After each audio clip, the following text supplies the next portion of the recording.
Welcome to the Uncensored Self Podcast. I am your host, Ryann Gillen, and this is a space where women who value achievement, success, accomplishment, and wealth, but also crave happiness, love, joy, and deep fulfillment come to remember that we get to have both. Not by doing more, but by being more of who we truly are. In this show, we explore identity, energy, alignment, and embodiment because you didn't come here to follow someone else's rules. You came to right your own.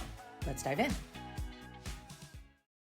Mom, partner, business owner, entrepreneur, the responsible one, the reliable one, the dependable one, the problem solver, the breadwinner, the strong one, the one who holds it all together. Those are roles, every single one of them. But at some point, somewhere along the way, they stopped being things you do and became who you are. And nobody told you that happened. You just woke up one day and realized that you had no idea who you were without them. And that is what we are talking about today. Welcome back to The Uncensored Self. I'm Ryann Gillen, and this is week 3 of our identity series. And this one goes deep, so stay with me. Okay, if you woke up tomorrow and none of those roles existed, who would you be? Not what would you do, who would you be? And I want you to sit with this for a second, because most high-achieving women that I speak with, and I know myself for many years, could not answer that question. And not because there's anything wrong with you, but because the roles that have been your identity for so long, they have been so dominant that the woman beneath all of them hasn't had air in years. And what we thought, or what I thought was a character flaw, what I thought was just, this is just the way that I'm wired. It's actually what happens when high achievers build a life. We're so good at showing up for everything and everyone that we forget to show up for ourselves. And so slowly, quietly, the doing becomes the being. And this is so sneaky. Like, this happened in my life, guys, literally for years, and I had no idea it was happening. And I imagine it's probably happening in your life if you're still listening to this show. So today, what I want to talk about is, who are you underneath all of that? Not the roles, not the responsibilities, not the things that you do, not the titles, not the performance, but who are you? If we stripped all of that away, if you woke up tomorrow morning with amnesia and said, who am I? What do I want? What would be fun? What would your life look like? And this is an esoteric conversation, but it is an important conversation because it is the foundation. It is the root. Until this conversation makes sense, everything else in the energy game will elude you. And again, I always teach you guys some personal experience. I tried to skip this step. I think I've said this in every podcast I've ever recorded about identity. I didn't want to face myself. I didn't think that I was the problem. I thought if I could just become a vibrational match to being a millionaire, everything will be fine. And I just turned the energy game into another role, another way, another tool I was using to get what I wanted so that I would be okay, right? But here is what I know to be true. Here is what I learned. And I'm going to, like I said, I'm going to get esoteric, but you are a soul living in a human body, not the other way around. You are a vibrational being having a human experience. Some people like that example, right? The law of vibration says that we are all energy. Law of divine oneness says that we are all made of the same thing. We are not separate from God, source, the universe. We are an expression of it. This is consciousness. You are consciousness living in a human body. You came here to experience this time-space reality. And if that sounds like something out of a science fiction movie, I want you to go play a little bit. Like, go do some research on physics and who we are and consciousness, because what you're going to find, and I've done that research over the past few years, is you're going to find is there is a phenomenon that science cannot explain. Where did we come from? What are we made of? What is God? What is outside of this universe? It can't be answered. It cannot be scientifically explained because it can't be, because we just are. It just is. And so once you let this get into your body, let this get into your soul, let this get into your belief system, that's when you can start to change, because this is the shift that changes everything, right? You are not seeing reality as it is. That 3D reality, those things that you see, you're not seeing it as it is because it is not static, right? You are seeing reality as you are. I'm not seeing reality as it is. I'm seeing reality as I am. So what that means is that my identity is not a description, it's a lens. It's the filter through which every single experience passes. Your identity is the filter through which every single experience passes. That's why I'm so passionate about identity, because until you change at the core, until you repair the root, until you understand this, everything else is just window dressing, right? I say this all the time, like in the example of building a house, right? When you build a home, there's a lot of things that come before you're picking out furniture and, the paint color that goes on the walls and all those different things, right? There's so many steps before that. Well, so often when people learn about universal law and creating their reality, they go straight to picking out the paint. They go straight to, I just want to remodel this room without really taking care of the foundation, which is why you can manifest things but not hold on to them. Me, I am case in point. You can manifest all the things that you want. You can create the biggest life if you want, the world that you want. But if the foundation that it is built in is not solid, it won't resonate. You can't hold it because it's not a match. So the roles are filters, right? Think about the filters we like to put over our faces in camera, right? The camera. There is the achiever filter, the provider filter, the reliable one filter. And when you're looking at your life through those filters, you're always going to find evidence that confirms them. That is universal law at play, which means you keep creating more of the same. So if I'm the achiever and the only way that I'm valuable is achieving and the only way that I get what I want is achieving, and that's the story I tell myself and that's the experience I have, you will continue to create more of the same because that's what you think. So if you want a different experience of your life, which I know you do because you're here, you have to change the filter. Change the filter, change the experience. That is identity work. All right. So it's understanding that it's so much bigger. This idea of like, I'm a winner, I'm a millionaire. That's fucking great. Right. But the truth of the matter is you're the one creating fucking all of it. 100% of the time, it is attraction, attraction, attraction. Everything happening in your world is because you are an energetic match to it in some way. And so until I don't want to use the word fix. What's the word I'm looking for? Until you adjust the receiver, adjust the tuner, you can't emit something different. You can't attract something different. Right. So this is the foundation of what I call the energy game. That is what I teach my clients. That is what I teach inside of business therapy. It is what I teach inside of my identity work that I do with clients, right? And the energy game is really how I used to refer to universal law. Because again, just universal law in general, there's a lot of noise. So to me, it's like, what is the game we're playing here? We're playing the energy game. I say the game that we've been playing up until this point is the mind game, right? The one where we try to use our brain, we try to use the doing, we try to model what's happening outside of us. That's the mind game. The energy game, right?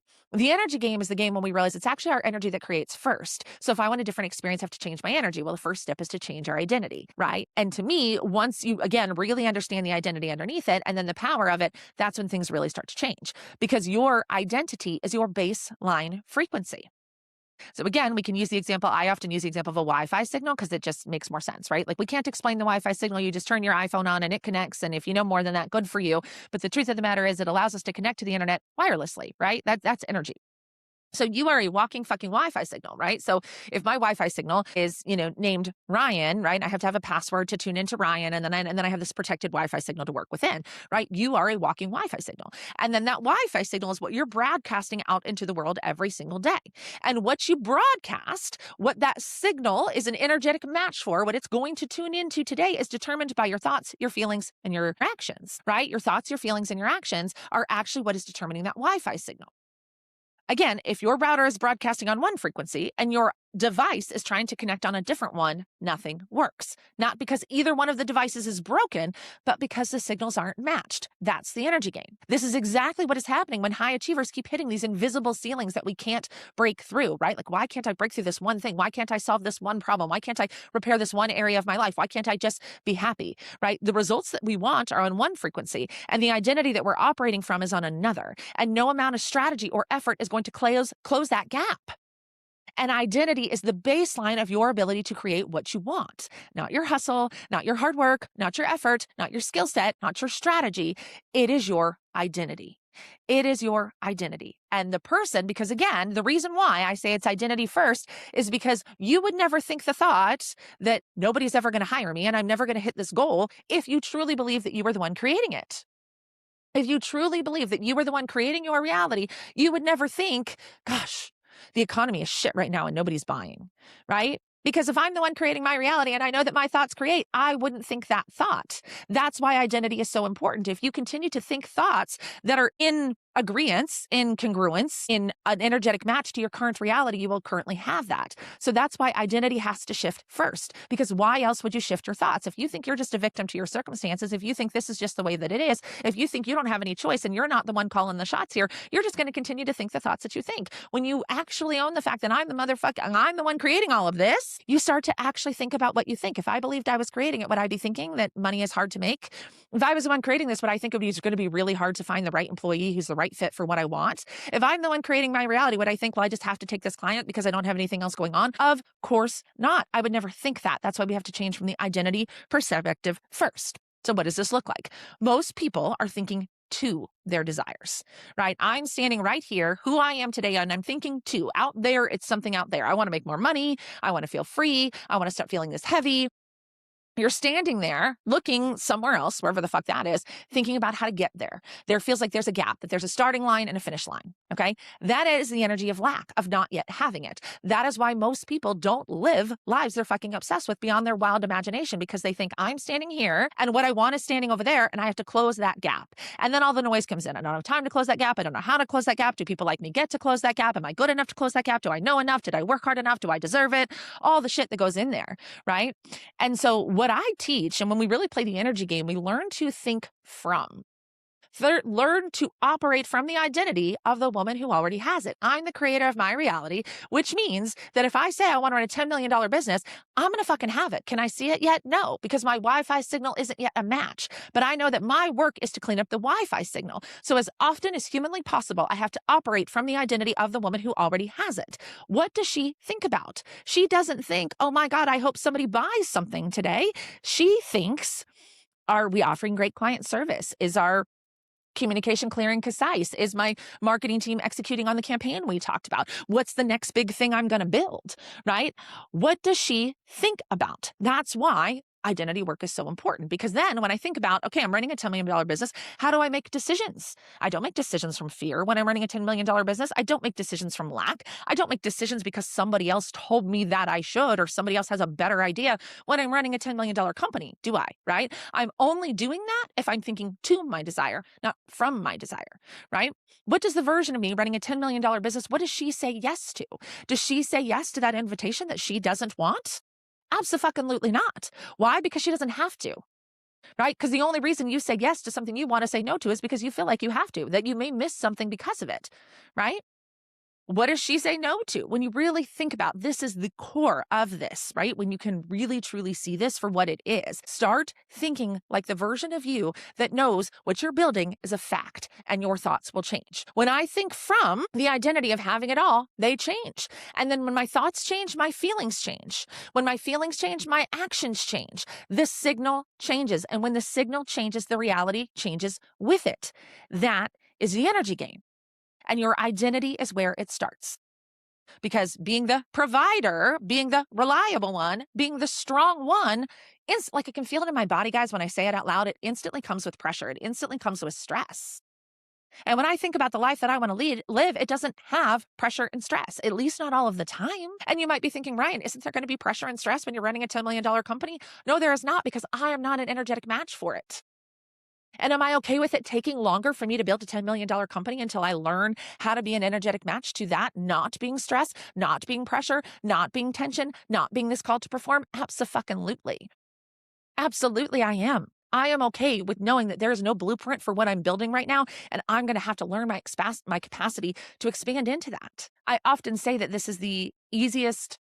It's simple, but it's not easy. This work is so simple, right? Know who you are and think from that space. Like, it is quite literally the crux of what I teach. It's that simple, but it is not easy because you have decades and decades and decades of stories and programming and conditioning and evidence that you bring into every single conversation that's driving right now. That's why I say it's simple, but it's not easy, because it's as simple as it is. The answer is simple. If you don't have everything that you want, it's simply because you're not an energetic match to it. And the only reason you're not an energetic match to it is because you don't think you're the one creating it, and you're thinking thoughts and feeling feelings and taking action from a place of misalignment. It is that fucking simple. So why does the Groundhog Day thing happen, right? Why does every single day start to feel the same on this journey, right? Most people are managing their lives. They get up every single morning and react to whatever is in front of us. Is it the inbox? Is it the kids? Is it the client? Is it the bank account balance? Is it the circumstances? Is it all the things you have to get done today? And when you react to your circumstances, you continue to be an energetic match to those circumstances. What you focus on expands. If you are constantly focused on today's problems, today's issues, the things that you have to do because you're the provider and the protector and the breadwinner and the reliable one and the strong one, you are always going to be an energetic match to more of that. The energy game works 100% of the time. Universal law works 100% of the time. You keep creating more of what you're reacting to. You can go back to listening to the reaction versus response podcast. It's really good as well. But that's where the Groundhog Day feeling comes from. It's not coming from working too hard. It's not coming because you have the wrong strategy. It's because you're reacting to your life instead of creating it, right? There is the identity that you currently have and the identity of the woman you desire to become. Two identities, two completely different signals, therefore two completely different realities, right? Victim identity, life is happening to me. I have no control. It's the market, it's the economy, it's the people, it's the algorithm, it's the circumstances, it's all these things outside of me. And I'm just trying to manage it all, Ryan, don't you know? And that signal broadcast static. And when you broadcast static, you get more static. So the creator identity, really, truly fucking understanding who you are at your core, life is happening through me, not to me. I am the one setting the frequency. I'm the one deciding what I'm an energetic match for. I get to choose what I create by what I choose to think. The roles, the provider, the protector, the reliable one, the strong one, those are victim identity. Because I have no choice but to wear this role, because if I don't, it will all fall apart. That means I don't have a choice. When my entire sense of self is tied to being the reliable one, the responsible one, the problem solver, I can't afford to stop. I can't afford to rest. I can't afford to ask who I am without all of this. So operating from the creator identity asks a different question. It's not what do I need to do? It's who do I want to be? And then operate from there. For me, I wanted to be somebody where life was fucking easy.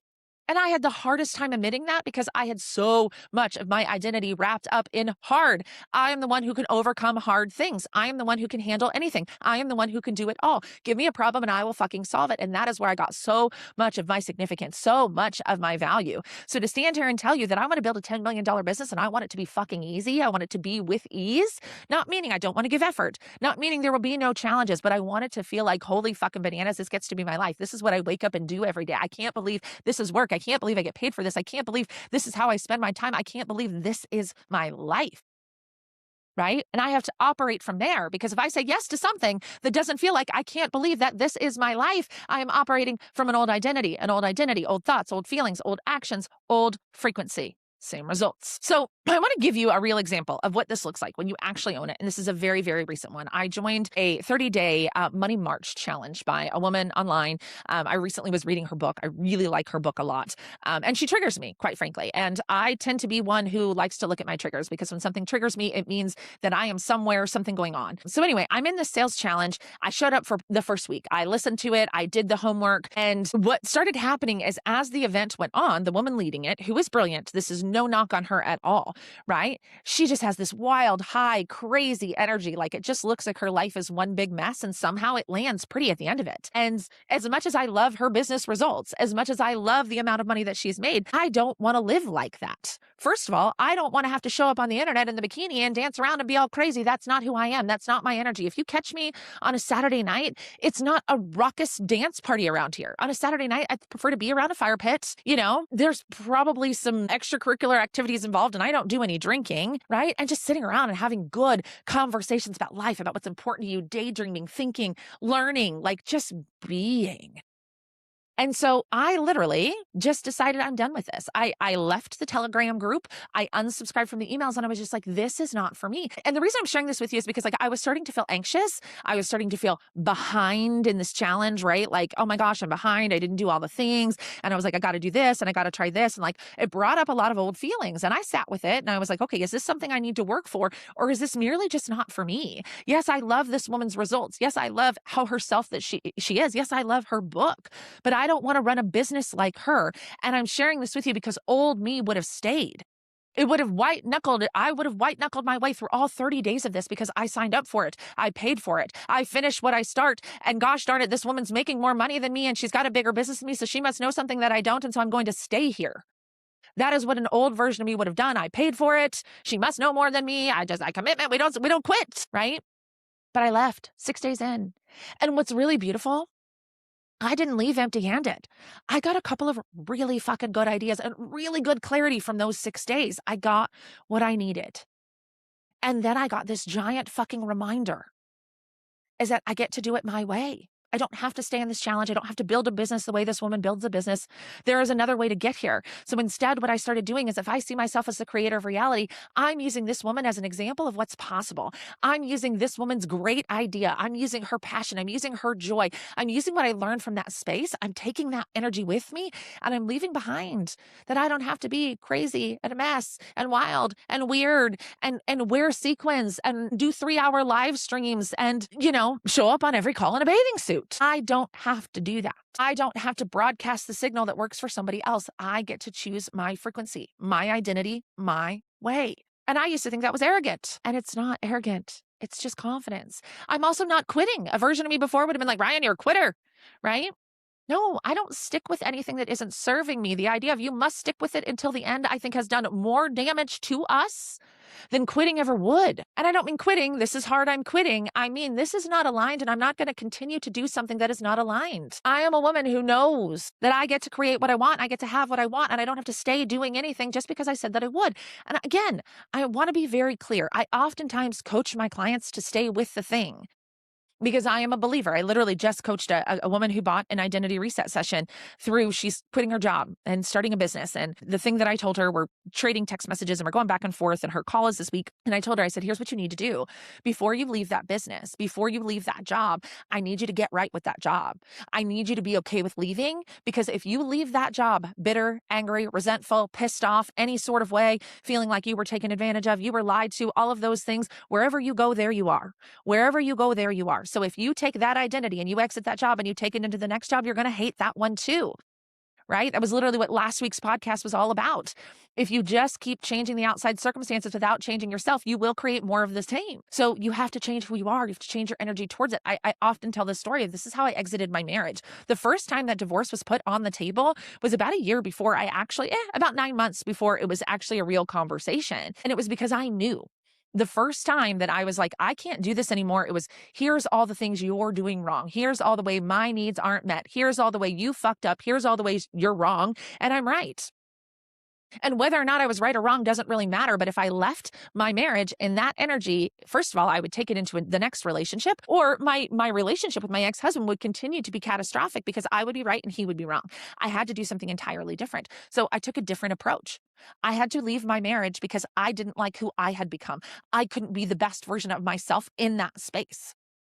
And that is why my marriage ended pretty amicably. I mean, as amicably as a marriage could end. And my ex-husband and I have an excellent relationship because I had to own my part in what I created. I had to own my part in why I was leaving, right? That's what's available on the other side of this work. It's not that you will never leave. It's not that you will never stay. It's being able to understand why you were doing it and not feeling like life is happening to you. Identity work is realizing life is not happening to you. It's happening through you. The roles that you wear are not who you are. They are simply what you have been doing. And there's a version of you underneath all of them that has been waiting for you to be a part of the conversation. That is your soul.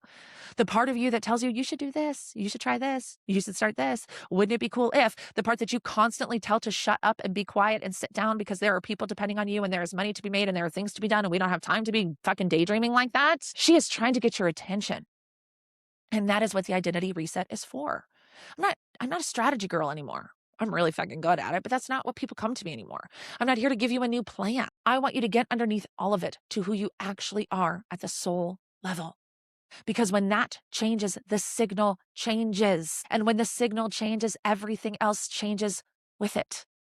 The identity reset is a very, very simple program. I'm going to give you a teaching. It's recorded. It's all about identity. It takes this exact conversation deeper, right? There's a workbook with some of these reflection questions that we got to get clear on. And then all that shit that comes up when you start asking yourself that question, that's what the one-on-one with me is for, right? To hold up that mirror to have that conversation with you, to help you work through that resistance, because this work is not without resistance. That's why I say it's simple, but it's not easy. When you write down on a piece of paper that you want to make $10 million a year, when you want to make corporate money running a lifestyle business, and that is the exact fucking opposite of who you are, every ounce of resistance you have comes to the table. Ask me how I know. So when you get into this work and you decide, I actually want to do this really big thing over here, or this thing over here that's wildly different, or I want to leave this marriage or fire this person or blow up this business or do something different, there is going to be so much resistance that comes up with you. And I'm not scaring you. I'm not selling you anything. I'm just telling you what's going to happen when you do this work. That's what the one-on-one is for. That's what the Time Is Me is for, to actually talk through that and to help you make sense of that. Because when you have been running on the same frequency for so long, even though you know you're not happy, you don't often know how to change. How do I change the motherfucking channel? Because it feels like your whole life, all you've been trying to do is change the channel, right? But you've been trying to change the outside. This is about the inside. It's $297. They're available through, I believe, the first week of April, or until all 30 of them book. I'm so excited. I'm so excited to have these conversations, because I honestly think that when we do this work, and when I say me, you, smart women, powerful women, women with big goals, big dreams, who have a lot of ambition, when we do the work, the ripple effect of this it's incalculable. Right? There is no return on investment for this work when you think about it from the fact of it's the rest of your fucking life. It's your life. You only get one. Don't you want to live it as the most true version of you, the most expressed version of you, the happiest version of you, the healthiest version of you, the richest version of you? Because she is who is underneath the roles. I'll see you next week. We're not done with this identity series. Thanks so much for tuning in to the Uncensored Self podcast. If this conversation cracked something open for you, trust that that's the work. And share this episode with a woman in your life who's ready to stop performing and start creating. And if you haven't already, hit subscribe, leave a review. It helps this message reach the women who need it most. Remember, you're the creator. The rules are yours. And your uncensored self, she already knows what to do. Keep leading, keep listening, keep becoming.